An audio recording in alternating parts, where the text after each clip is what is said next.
So you guys, you may remember the North Carolina mother, Leah McGhee, whose son, Christian, he was a student athlete at Central Davidson High School. He was suspended back in April for asking his teacher if the term alien on a classroom assignment referred to a space alien or illegal alien. So he used the term illegal alien, which apparently is the deadly sin now. All right. So his teacher and his school administration labeled him a racist for asking this innocent question.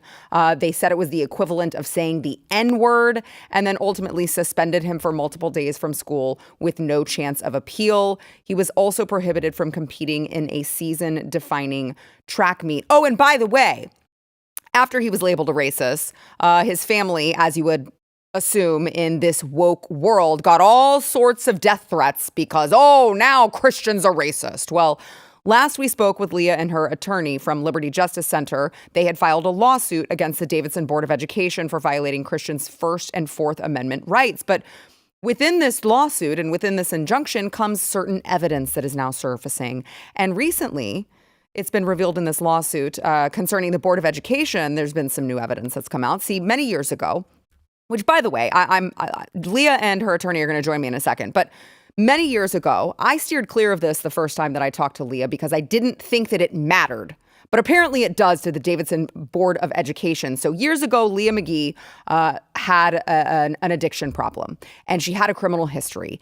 And since then, she has learned from it. She's recovered, and she dedicates her life as an advocate, helping others stay off of the wrong path. By the way, she was even appointed to a Brunswick County Addiction Commission by a Superior Court judge. So this is someone who is like letting, trying to teach from their own mistakes. But that didn't stop several of the Board of Education members from disseminating Leah's old mugshot and her record in an effort to disparage her and her son's name. So now we find out Board Chair Alan Beck is accused of texting false allegations to a state senator, saying that Christian had been thrown out of several schools and that Leah has a history of harassment.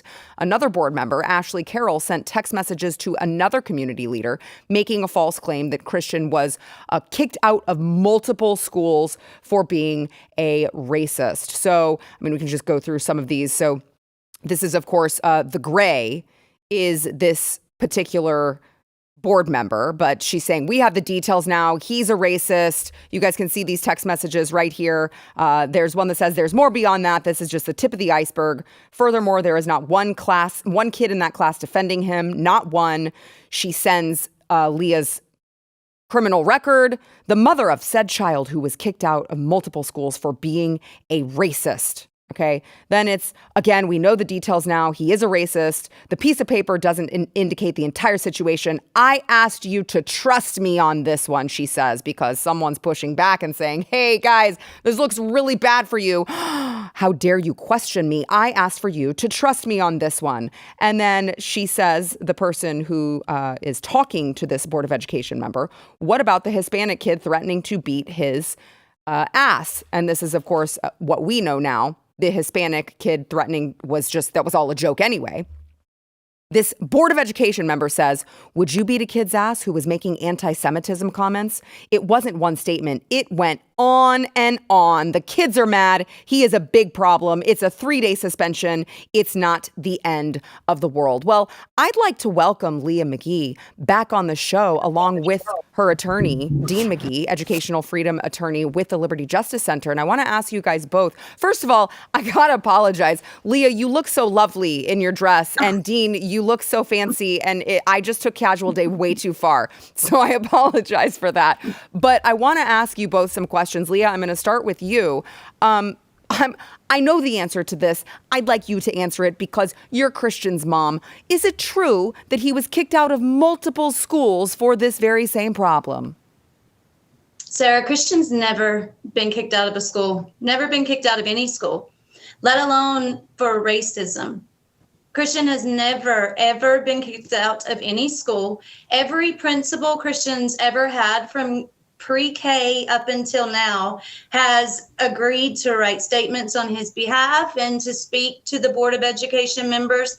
Each of those principals said that they have had no communication with the Board of Education members. So they don't even know how they came up with this. I mean, it's just lie after lie after lie with these people. He's never been kicked out. He's never had a label of racism placed on his life, which is why we are fighting as hard as we are. So I'm not sure why they would want to continue to hurt a child when they swore an oath to protect and defend the children of this county. So it's beyond me as to why this adult woman would continue to spread lies about a 16-year-old boy.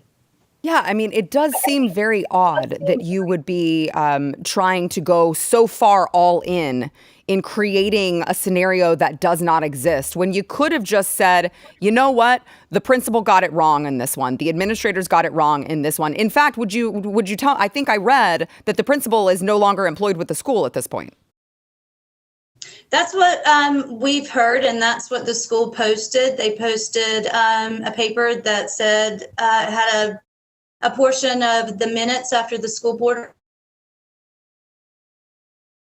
Uh-oh, we may have lost her. I'll go ahead. We'll restabilize that connection. And I want to go ahead and ask Dean, where are we at in the process of the lawsuit against the Davidson Board of Education?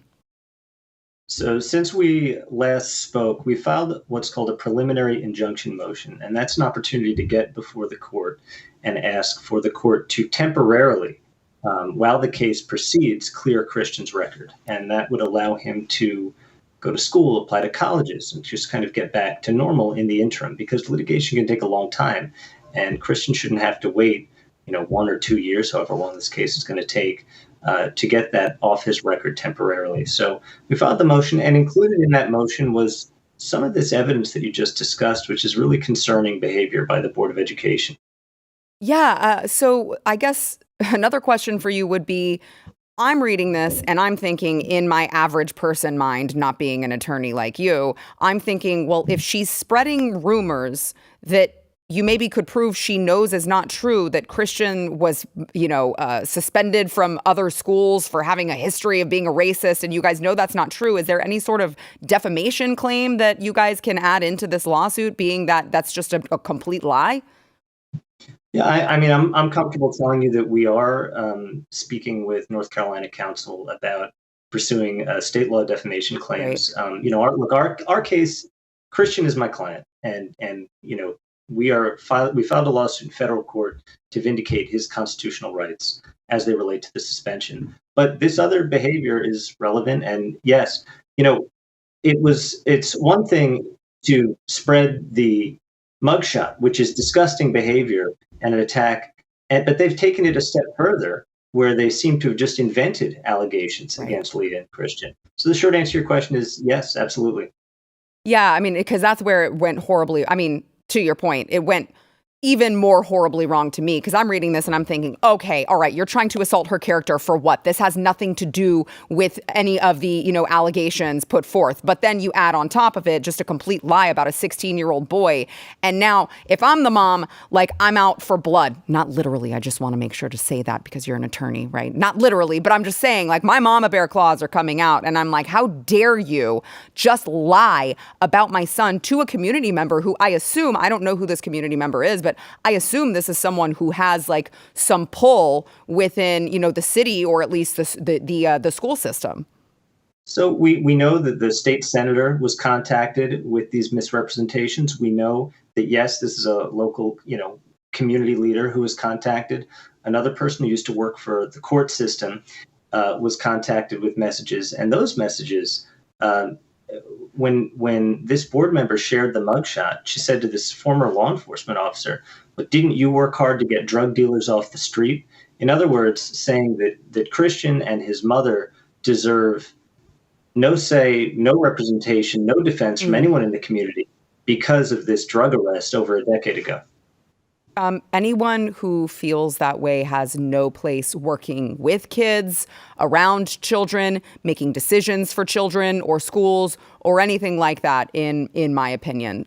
So I want to play, I'm not sure if we're going to get Leah back on or not, but I do want to play part of your evidence, which is the recorded conversation that Christian's parents, was it just Leah or was it Leah and her husband? Leah and her husband, but Leah took the lead on the conversation. Okay, so it's both of them talking to the assistant principal. This is the assistant principal who was sort of the motivating force in the suspension. Right. Okay, so here is some of that conversation. Watch. He swears to me he wasn't trying to be intentionally rude by asking that.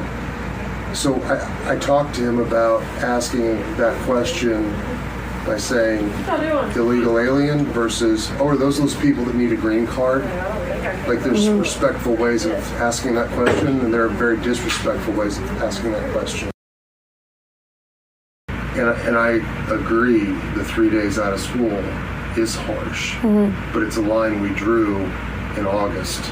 And even though it hurt to give him that, because I didn't want to go there with but we decided that in August, and if I don't give him that, then I'm being unfair to the 15 other kids that have served that up until now for saying the N-word or anything else under the sun that's racially charged that creates a disruption in the classroom. Because said, well, he laughed, he thought it was funny, or at least he laughed about it and said, oh, it's no big deal. And in the hallway when I was talking to both boys in Miss Hill, said those are just words, it's not a big deal. Right. And I said, no sir, those words do make a big deal out of this, the way they were said and their meaning. I've taught gifted, really smart kids. You can have a ball with those kids as long as you keep them on the narrow, straight and narrow. And I think Miss Hill has struggled a little bit with that, being so young and being a female. She needs to work on really making her boundaries strong and straight, and that's something we're going to continue to work with her on. She lets it get a little bit too loosey-goosey sometimes, and the kids will take advantage of that. So explain this context to me, Dean. When he mentions, well, we made this, since August, we've had these other kids who have had to have the same consequence. And then he mentions using the N-word, and he says, so we have to do this to Christian as well. Can you fill in the gaps there? So I can't actually completely fill in the gaps there. It's sort of inexplicable to me. I mean, what he seems to be saying is, well, other students at our school have said genuinely racist things, right? And therefore we need to punish Christian equally. It'd be unfair to those students if we don't punish Christian equally, even though what he said is racially neutral and not racist. He uses the term racially insensitive, but again, it's just not a racial term on its face. And nothing in the suspension. I mean, they had an opportunity in the suspension documents to write a detailed description. That's what they were supposed to write. There's nothing in there to indicate that this was racial other than this administrator's opinion that it was. And you heard in that tape, it was an opinion that apparently wasn't really shared by, for example, the other kid in the class or even the teacher, right, who both said, as my interpretation of that tape is they're both saying it's not a big deal. It's the administrator trying to correct them and tell them it's a big deal. Yeah. So tell everyone what they can do. Where can they go to, can they help? Can they donate? How can we help you?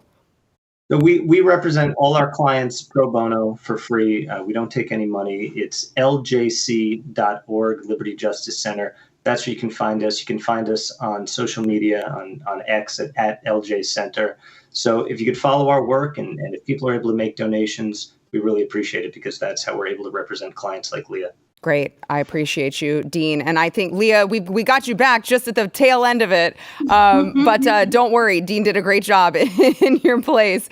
I just finished with Dean. We were talking about where people can go to learn more about the Liberty Justice Center because, of course, they are representing you guys pro bono. If you could tell the viewers just one last word about what it is, why are you doing this, and what do you ultimately want for your son out of this?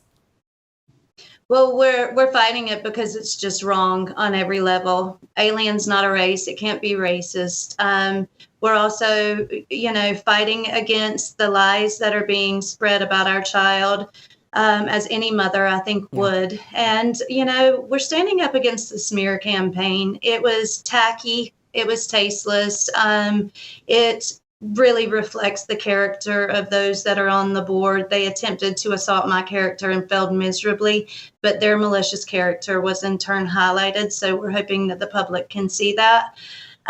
What we want more than anything is for an apology, a very public apology, and not just, oh, I'm sorry your feelings got hurt, or in the South, a bless your heart. No, I want you to say what you're sorry for, that you lied about my son being kicked out of schools. I want you to say in detail what you're apologizing for.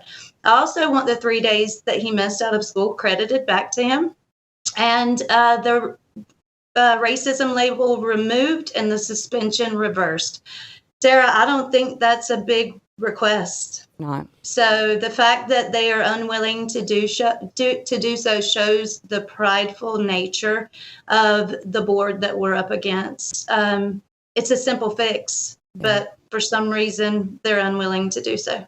Well, it is a simple fix, but in the event that they continue fighting that, there is another simple fix at the ballot box that I hope will be utilized a lot. So, Leah, thank you so much. I appreciate you. I am in your corner. I just, as a mom, I can't imagine what this must feel like. And you just keep us posted on what we can do to help. Thank you. Thank you, guys. See ya. Thank you. Oh, my gosh. These freaking public school administrations and teachers, just like, we've got to burn the entire system down.